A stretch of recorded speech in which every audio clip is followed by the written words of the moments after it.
The International Criminal Court is now in session. L'audience co panel international est ouverte.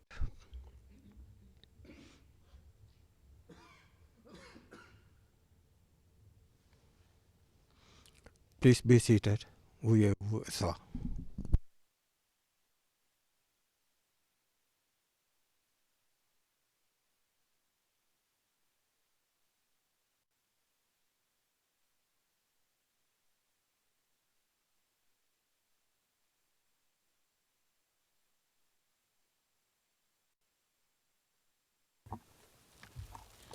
Good morning. La juge présidente, bonjour. Madame la greffière d'audience, auriez-vous l'amabilité d'annoncer l'affaire, s'il vous plaît? La greffière d'audience, bonjour Madame la présidente, mesdames, messieurs les juges, il s'agit de la situation dans la République des Philippines dans l'affaire le procureur contre Rodrigo Roa Duterte, référence de l'affaire ICC 0121-0125. Et au fin du compte-rendu, je précise que nous sommes en audience publique. La présidente, je vous remercie. Je suis la juge Luz del Carmen Ibáñez Carranza, président de présent appel découlant de l'affaire de Rodrigo Roa Duterte. Mes collègues, s'agissant du présent appel, sont les juges Tomoko Akane, la juge Solomi Balungu Bossa, le juge Gocha Lotkipanidze et le juge Erdene Balsuren Damdin. Je vais demander aux parties et aux participés de bien vouloir se présenter. Je vais commencer par la défense. Vous avez la parole, maître. Maître Kaufmann, bonjour Madame la Présidente, Mesdames, Messieurs les juges. Comme vous le savez, l'ancien président Rodrigo Duterte a été autorisé à ne pas être présent aujourd'hui. La défense est représentée aujourd'hui par moi-même, Nicolas Kaufmann, le docteur Dov Jacobs, David Erancati, maître Alexandre Dessé-Davny, l'avocate Kaylin Chen et Nicolas Rousseau. La présidente, je vous remercie. Je me tourne maintenant vers le bureau du procureur. Veuillez vous présenter. Madame Reggae Blasi. Bonjour Madame la présidente, mesdames, messieurs les juges. Le bureau du procureur est représenté par Mathieu Cross, conseiller en appel, Édouard Jérémy, substitut du procureur, et moi-même, Marichel Reggae Blasi, conseiller en appel. Merci, dit la présidente. Enfin, le bureau du conseil public pour les victimes. Allez-y, maître.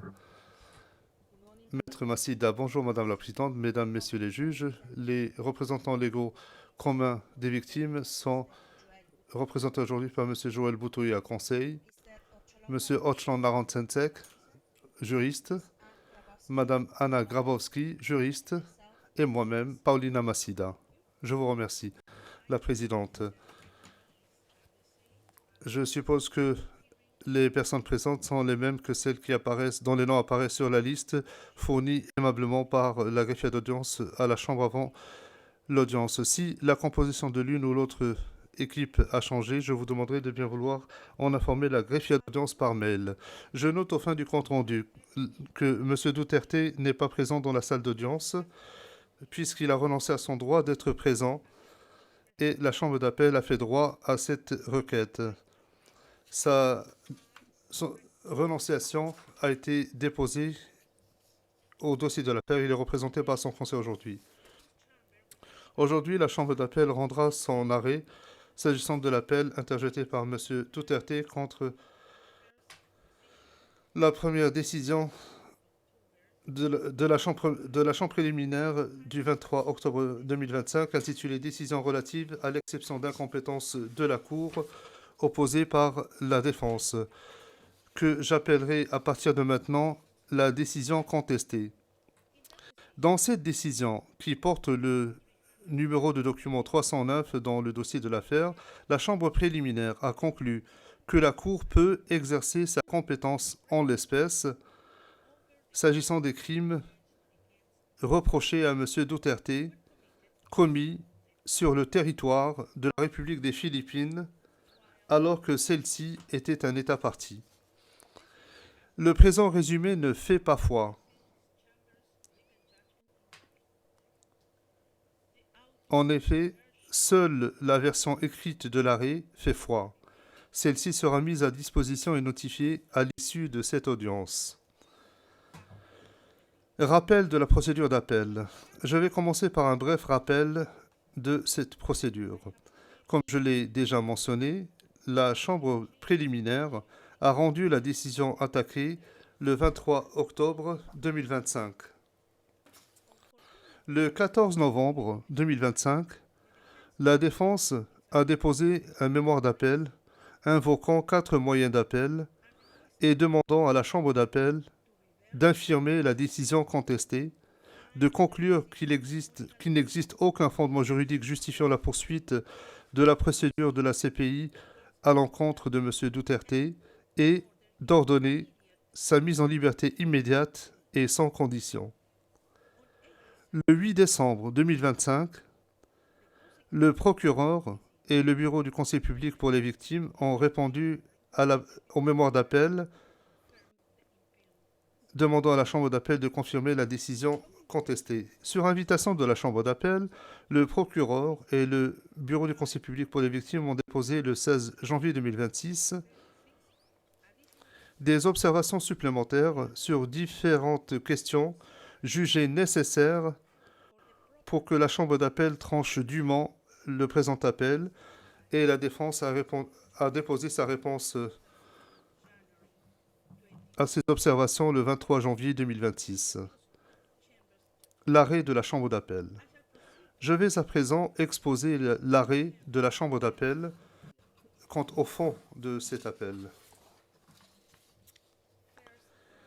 Premier moyen d'appel.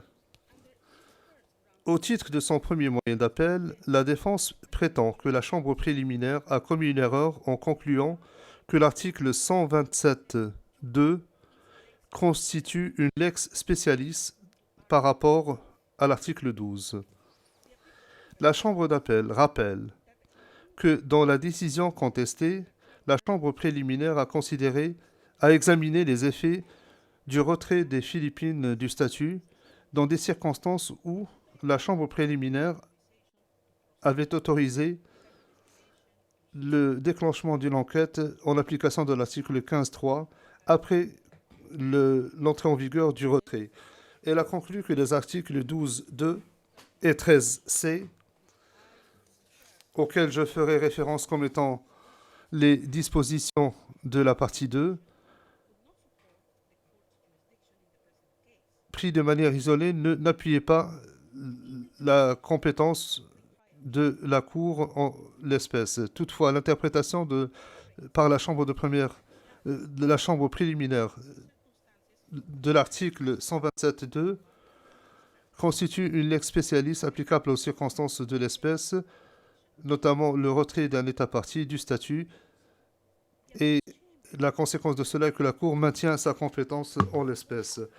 La Chambre d'appel estime qu'il est important de déterminer la portée et le sens de ces dispositions conformément aux articles 31 et 33 de la Convention de Vienne sur le droit des traités, qui exige, entre autres, qu'un traité est interprété de bonne foi et conformément au sens ordinaire des termes du traité dans le contexte et à la lumière de son objet et but. La Chambre d'appel note que le libellé de l'intitulé de l'article 12, qui concerne les conditions préexistantes pour l'exercice de la compétence.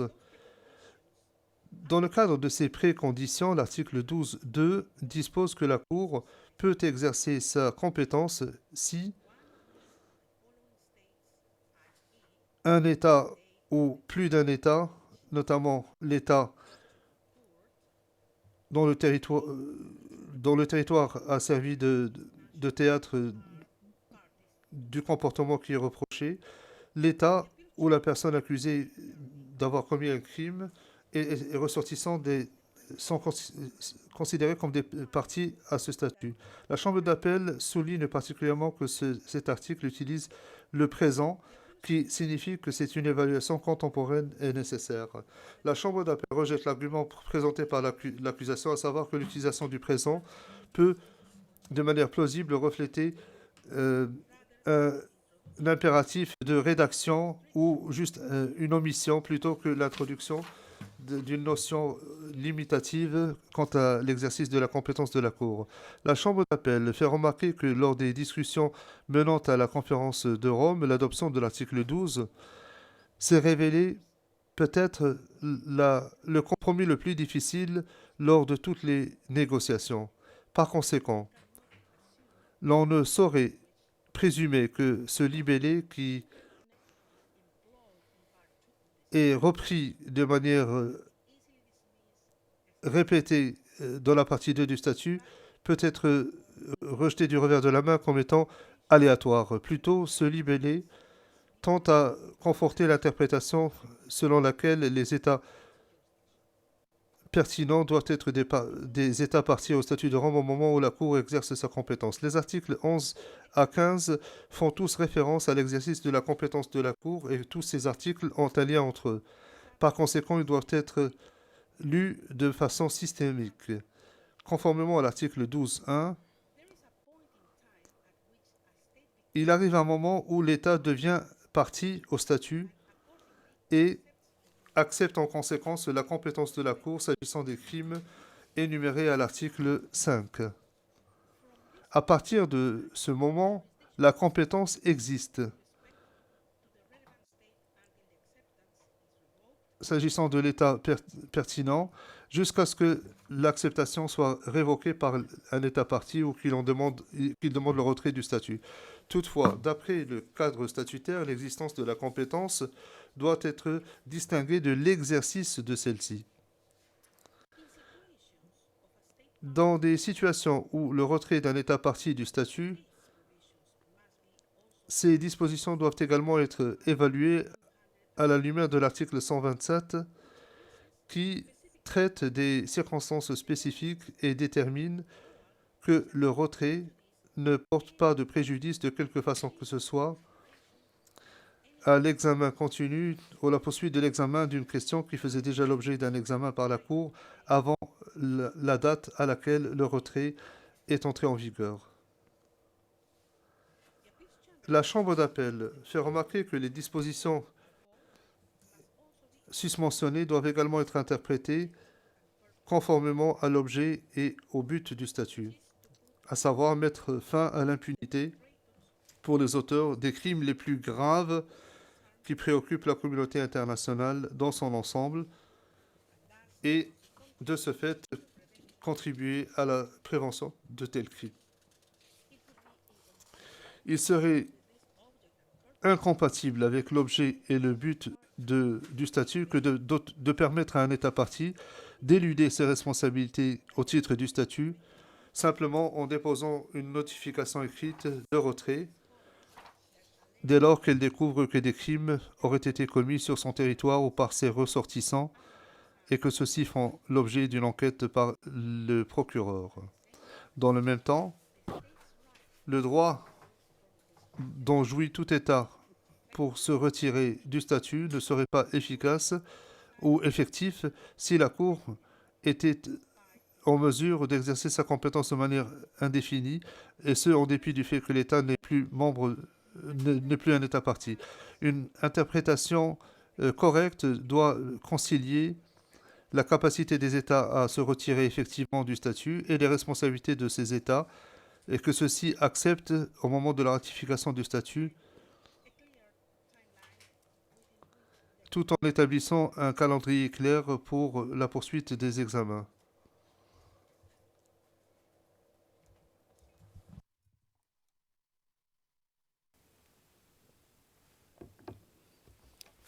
The appeals chair La Chambre d'appel aborde maintenant la prétention de la défense au titre du premier moyen d'appel, à savoir que la Chambre préliminaire a commis une erreur de droit en estimant que l'article 127.2 constitue une lex specialis par rapport aux articles 12.2 et 13c. Dans les situations impliquant le retrait d'un État parti du statut, ces dispositions doivent être évaluées systématiquement à la lumière de l'article 127 qui traite frontalement des conséquences d'un tel retrait. La Chambre d'appel note que la défense fait valoir, principalement in abstracto et en termes théoriques, en se focalisant sur le principe de lex specialis. Toutefois, l'enjeu principal de cet appel n'est pas de savoir comment le principe est classifié ou comment il est appliqué en théorie, mais il s'agit de savoir si la chambre préliminaire a commis une erreur de droit en interprétant le statut. Par ces motifs, la chambre d'appel considère qu'il n'est pas nécessaire de traiter les arguments de la défense quant à la portée et l'application de la lex specialis, puisque ceux-ci n'ont pas d'impact sur l'issue de cet appel. La chambre d'appel considère que ce qui est concluant en l'espèce, c'est la question de savoir si la chambre d'appel a commis une erreur de droit dans son interprétation du statut. In the view of the La Chambre d'appel note que les dispositions dans la partie 2, lues conjointement avec l'article 127.2, règlent le régime juridique applicable aux situations concernant le retrait d'un État partie. Ainsi, la Chambre d'appel ne trouve aucune erreur dans l'interprétation de la Chambre préliminaire de l'article 12.2, étant donné qui stipule que l'État partie pertinent doit être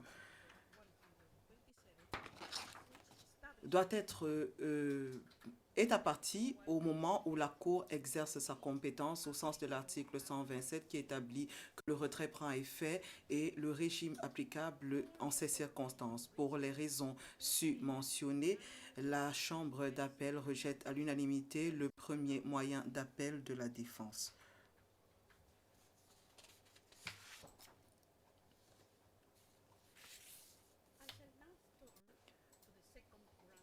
Je passe maintenant au deuxième moyen d'appel.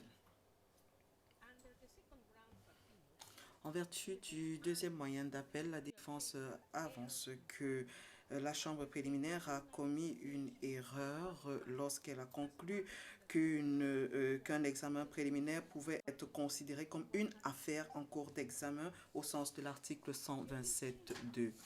La Chambre d'appel rejette ce moyen d'appel à la majorité. Le juge Lord Skipaninte a marqué son désaccord pour des raisons qu'il a exposées en détail dans son opinion dissidente. Par conséquent, mes références ultérieures à la Chambre d'appel devraient tenir compte de cette dissension, ce qui signifie que les conclusions pertinentes concernent la majorité de la Chambre d'appel, à l'exception du juge Lord Kipanense qui exprime une opinion dissidente.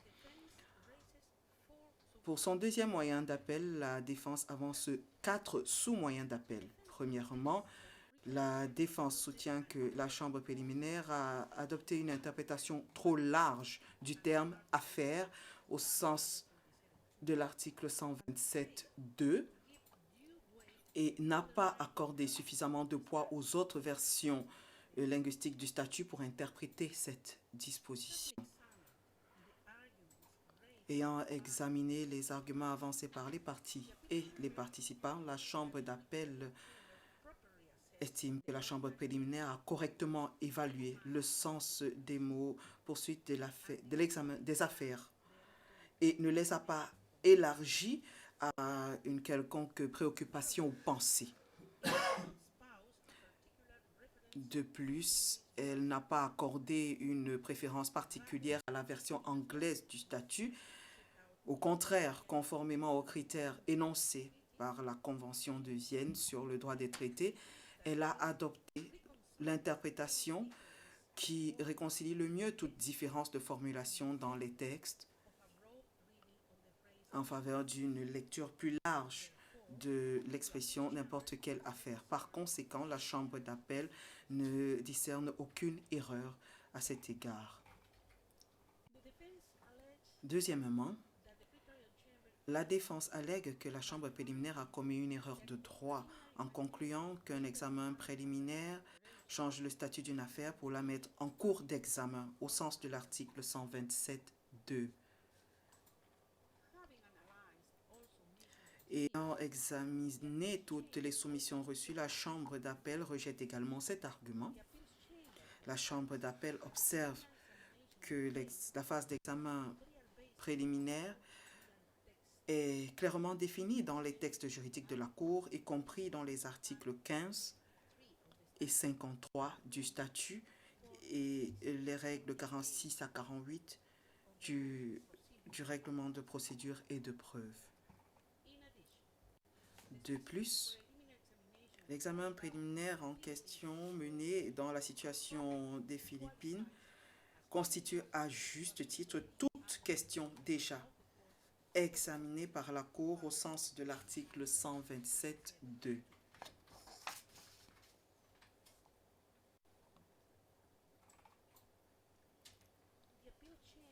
La Chambre d'appel note que dans les circonstances spécifiques détaillées dans la décision contestée, le procureur avait décidé d'initier un examen préliminaire avant le retrait des Philippines du statut. B.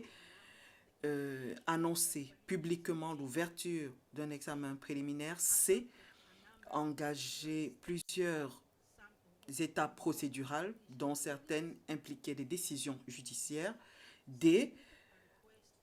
Soumis une demande d'ouverture d'une enquête proprio motu sur la base des résultats de l'examen préliminaire.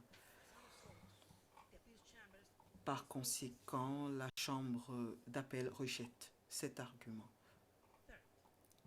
Troisièmement, la défense allègue que l'application par la Chambre préliminaire du concept de pratique ultérieure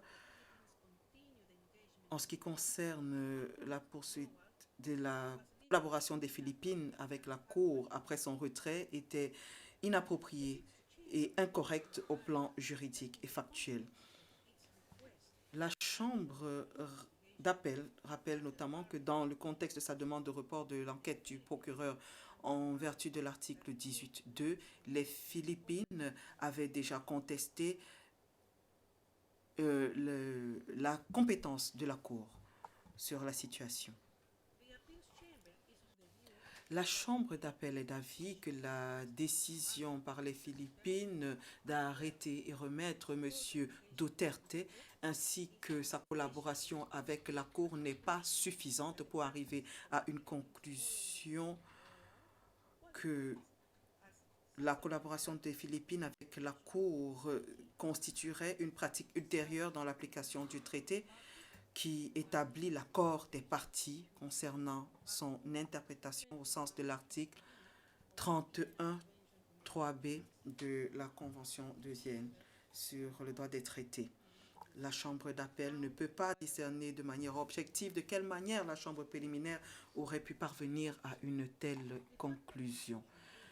La conclusion factuelle à laquelle est parvenue la Chambre préliminaire constitue une erreur de fait dans les circonstances pertinentes. Cependant, cette erreur n'a pas eu un effet conséquent sur la décision contestée, puisqu'elle ne constituait pas un élément déterminant, mais plutôt un accessoire dans l'analyse de la Chambre préliminaire. Par conséquent, la Chambre d'appel rejette cet argument.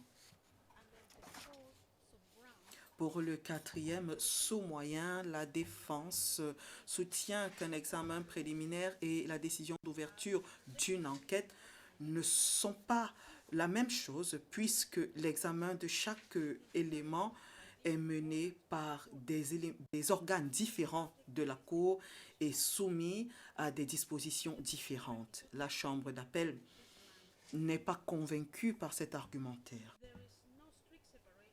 Il n'y a pas de séparation stricte entre l'examen préliminaire et l'ouverture d'une enquête proprio motu, puisque ces éléments constituent deux composantes d'une procédure juridique intégrale sans préjudice de l'organe qui mène chacune des étapes. Par conséquent, la Chambre d'appel ne constate aucune erreur dans la conclusion à laquelle est parvenue la Chambre préliminaire.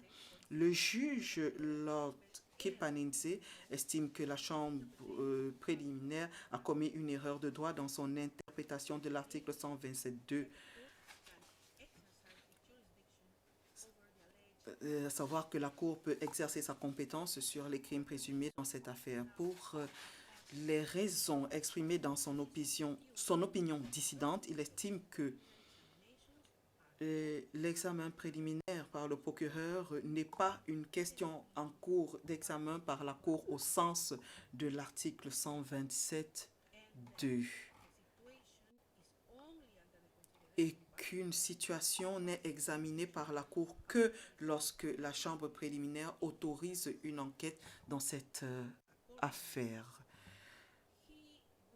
Par conséquent, il aurait accordé le deuxième moyen d'appel de la défense et aurait estimé que la Cour ne peut pas exercer sa compétence dans cette affaire.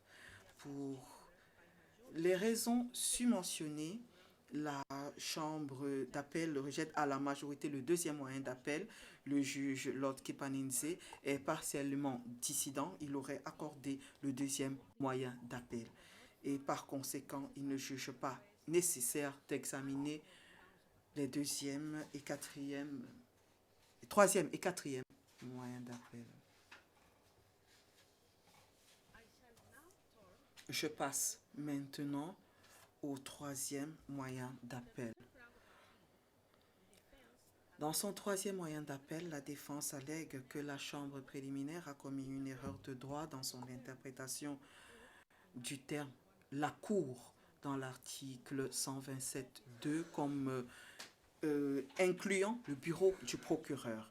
La Chambre préliminaire a noté que le mot « la Cour » qui est en majuscule dans cet article fait référence à l'institution Cour pénale internationale conformément à l'article 1 du statut, plutôt que les chambres judiciaires. Elle a également considéré que, comme indiqué à l'article 34, la Cour est composée de 4 organes, y compris le bureau du procureur. La Chambre d'appel observe que conformément à la méthodologie interprétative requise par la Convention de Vienne sur le droit des traités, la Chambre préliminaire a d'abord examiné le sens ordinaire du mot « cour » et tenant compte de des ambiguïtés dans le sens ordinaire de ce mot, la Chambre préliminaire a ensuite considéré le contexte de ce terme dans le statut de Rome et en particulier dans l'article 127. La Chambre d'appel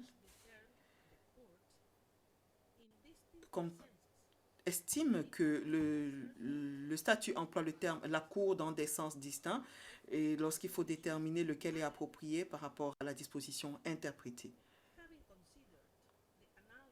Après avoir examiné l'analyse faite par la Chambre préliminaire, en particulier celle portant sur le contexte d'usage du terme « la Cour », à la fois dans le statut et dans l'article 127, la Chambre d'appel estime que la défense n'a pas été en mesure de démontrer comment la Chambre préliminaire s'est trompée en concluant que le terme « la Cour » incluait le bureau du procureur au sens de l'article 127.2 et, par conséquent, rejette le troisième moyen d'appel.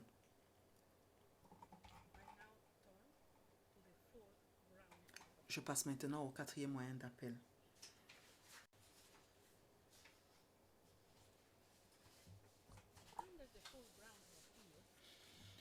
En vertu du quatrième moyen d'appel, la défense soutient que la Chambre préliminaire est une erreur en concluant que l'objet et le but du statut autorisent l'ouverture d'une enquête même après le retrait effectif des Philippines du statut. D'après la défense, en adoptant son interprétation juridique, la Chambre préliminaire a pris une décision orientée vers la politique. La Chambre d'appel ne peut décerner aucune erreur dans l'interprétation de l'article 127 par la Chambre préliminaire. La Chambre d'appel n'est pas convaincue par l'argumentaire de la défense selon lequel la période de retrait d'1 an prévue à l'article 127.1 préserve suffisamment l'objet et la finalité du statut, puisque le procureur peut demander l'ouverture d'une enquête dans ce délai. Comme relevé plus tôt, si le procureur est convaincu qu'il existe un motif raisonnable pour ouvrir une enquête proprio motu, il ou elle est dans l'obligation de faire une demande d'autorisation à la chambre préliminaire. La poursuite de l'examen préliminaire au-delà de la période de retrait d'1 an reflète l'équilibre établi par la chambre d'appel entre les responsabilités des États qui acceptent à la ratification du statut, y compris l'énoncé dans le préambule, de mettre un terme à l'impunité, et la capacité des États à se retirer effectivement du statut dans un délai clair.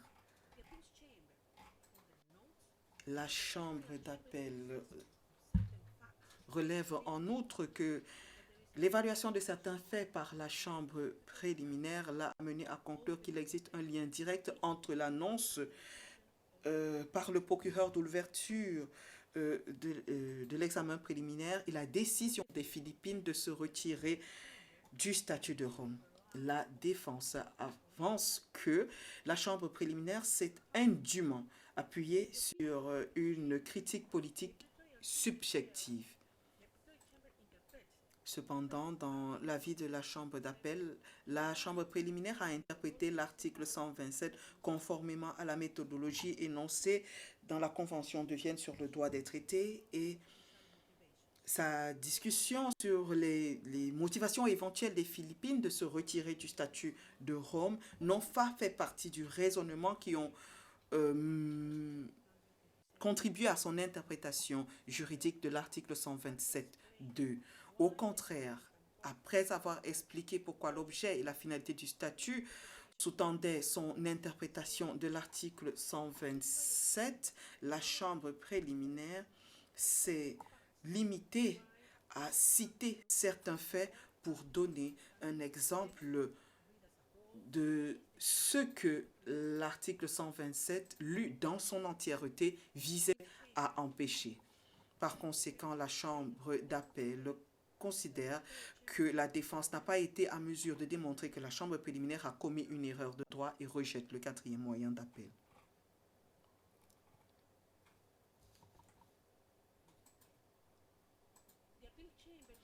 La chambre d'appel à la majorité, en guise de conclusion, tenant compte de la dissension du juge Lord Kepanidze sur le 2e moyen d'appel, a rejeté les 4 moyens d'appel. Ayant rejeté l'appel dans son ensemble, la chambre d'appel considère que la demande de libération immédiate et inconditionnelle de M. Duterte est sans objet.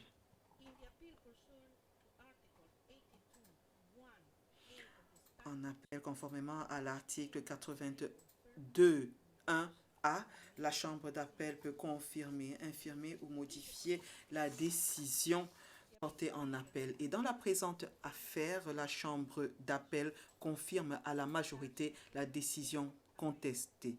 Le juge Lord Kepanidze ajoute une opinion partiellement dissidente. Nous sommes donc parvenus au terme du résumé du jugement de la chambre d'appel aujourd'hui. Je voudrais enfin remercier toutes les parties, les participants, les conseils, le personnel du greffe, les interprètes qui ont assisté à la tenue de l'audience de ce jour. Beaucoup de travail est déployé en coulisses pour s'assurer que les audiences se déroulent sans encombre, et la chambre d'appel en est très reconnaissante pour tous ceux qui sont impliqués, y compris IMSS, qui déploie des efforts pour s'assurer que les systèmes de la salle d'audience sont à jour pour soutenir les audiences. Je voudrais enfin remercier mes collègues, les juges et le personnel de la chambre d'appel pour leur soutien. L'audience est levée. Vous l'avez.